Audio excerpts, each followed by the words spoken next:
Hello, welcome to Ehsas Online Academy. Ehsas Academy ته راغلاست. په نننی درس کې مونږ په subject or object باندې خبرې کوو. تر ټولو د مخه subject څه شی دی؟ Subject is a word about which we write or talk.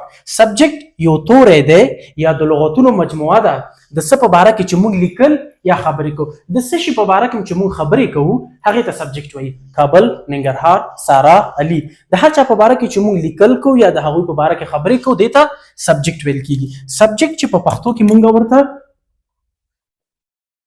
فاعل وایو. فاعل subject is a word about which we write or talk. راځو مثالونو ته. Ali is a doctor. Ali is a doctor. Ali څه شی دی؟ یو ډاکټر دی. موږ د چا په باره کې خبرې کوو؟ د علي په باره کې. دویم زموږ سره اگزامپل دی چې she is beautiful. she is beautiful. هغه ښکلې ده. څوک ښکلې ده؟ هغه ښکلې ده. بیا یې تکراروم چې subject is a word about which we write or talk. لکه دلته چې موږ په باره کې خبرې کوو د علي او یا د هغې په باره کې. راځو دویم object. object ته په پښتو کې ویل کېږي مفعول یا د عمل اخیستونکی.